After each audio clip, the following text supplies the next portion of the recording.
Today, I was on the radio, and you can check it out in this video right now because I recorded it and they said I can upload it, so that's nice. Thank you BBC Wiltshire for having me, it was super fun. So yeah, I've never done radio before, so that was a very exciting and nervous experience for me, but I had a great time, and you can listen to it right now, so enjoy! What am I doing? Stop it. Stop it! It's BBC Wiltshire with me, Graham Seaman. Hello. Now, let's be honest, Wiltshire has produced some pretty famous names in the past. There's Diana Dawes, Gilbert O'Sullivan, Andy Partridge from the group XTC, Melinda Messenger, Michael Crawford. Just some, but there's a new kid on the block. We're talking about 21-year-old Gary Merritt, who also attended Malmesbury School, making his name through social media. And he's doing all right financially too, thank you very much. The stats stack up: 150,000 Twitter followers, 75,000 on Instagram, and the list goes on. Gary's YouTube name is Gizzy Gazza, and if you're not sure who he is, ask your kids or your grandchildren. Here's one of the many things he does. Hello everybody, my name is Gizzy, and today we're going to be doing the Five Nights at Freddy's mod showcase. That's right, it's finally a mod, and well, I'm just going to show you it. Ah! He was on the east side! Where's the golden one? In this update, because they've removed the golden Freddy. I think it's because it was like too buggy or something like that, but they got rid of it in this update. So the one I'm reviewing, the mod showcase I'm reviewing, this mod doesn't have the golden Freddy. He doesn't like compliments. That's fine. I respect that. He's his own spirit. He's a free man. He's a free bear. I don't have to put him down. Okay. There you go. Gizzy Gazza. What's more, he's here now. Hi, Gizzy. Hello.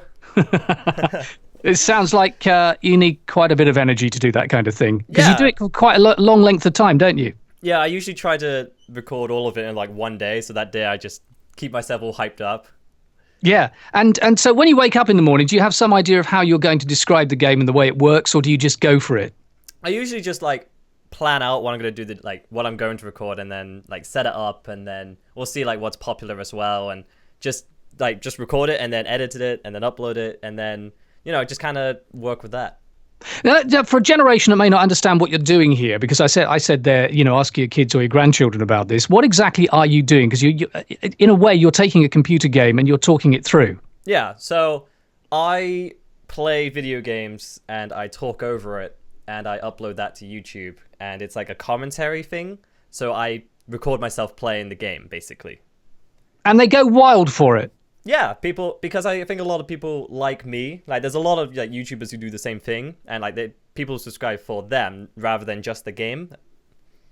Now, when you decided this was something you wanted to do, was that a defining point for you? Because you went to Chippenham College. At what point did you think, right, this is something that I think I could make something of? Well, I remember back in Malmesbury School when I was studying media studies, I was like also playing games, and I thought I could just combine the two. So it was like a hobby back then. But I think it was when I went to university in Southampton. I went to Southampton Solent, and I think it was at that point because it became like a job rather than a hobby, because before it was just a hobby and it was fun to do, but then it turned into something that became a job. So now, if I wanted to do a similar kind of thing, I mean, should I start with Pac-Man and work my way up? I think what you can do, but it's probably just like what you enjoy, because people want to watch that you would enjoy as well as what they would enjoy. So you want to like see what's popular, like maybe like new games that come out. Now, in terms of breaking into the market, though, is it an easy thing to do? I mean, when you came to do this, were you sort of a pioneering bunch of people all doing it at the same time? Because there are others out there doing a similar kind of thing. Or what was it, a tough thing for you, a tough call? It was very tough because a lot of people are doing it at the same time. So you have to try and make your own name out of it. You have to try and find like the way that you stand out. And so you just have to keep doing it and see what works and see what doesn't work. And eventually you'll find stuff that people will subscribe and like check you out for you. And so it makes you stand out. And I mean, social media, sorry to interrupt, but social media is a big thing nowadays. There are so many different ways of, and there are so many people making a lot of money out of it as well. Were you surprised at all? I mean, was this a big plan and you're not really being caught out by it? Or were you quite surprised by the reaction you've had to what you do? I never thought I would have like 150,000 Twitter followers, which was really cool. But it's really nice because I feel like I have like an impact with like opinions, and like if I say something, people would agree or disagree. And it's nice to like with people actually like listening and like following me and all that. So social media is like really good to like get yourself out there as well. Like you could just say tweet something and a lot potential thousands of people will see it. Now, Minecraft is big business at the moment. I know you work on that as well. For those who don't know what it is, how would you explain it? To me, my very simplistic view of this is it's a virtual Lego set. Yeah. And my kids are on it a lot. Oh, cool. I think it's like a never-ending adventure. It's like a sandbox game. You can do anything you want in the game, and it's sort of like Lego, but it's like the new generation of Lego. Yeah. I think that does pretty much put it in the bag, really, doesn't it? That explains it all. As you say, you've gone from 100 subscribers to over 500,000 in 2 years. I guess really for a generation growing up with this now, this isn't really new news. I mean, people are making money. Social media is a huge thing out there, and you can be very successful with it. But what do you think in your case has made you stand out a bit? I mean, you talked about this business of standing out, but what do you think it is about you personally? When you lie in bed at night and you think, I've done all right here. What is it? Do you think ticks the box?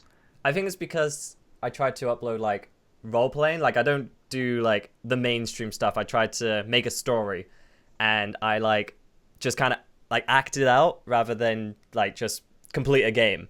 I create my own game within the game, and like I think people like that, where it's like they also like my commentary, but they also like that I like twist it around a little bit, I guess. Yeah, I got you. Well, I was watching a bit this morning, listening to it. It's really quite infectious, I have to say.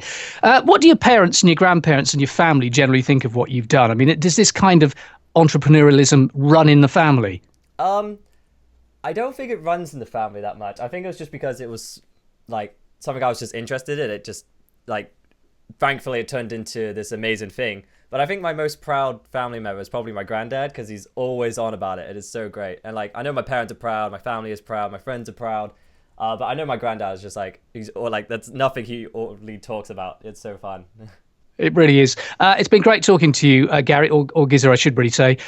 Thanks and well done. It's really nice to know that, we got a new generation of celebrities and entrepreneurs coming up through the ranks in Wiltshire and putting us on the map. That's really good. Yeah, no worries. Boy, done well. Gary, nice talking to you. Thanks for having me. Bye now.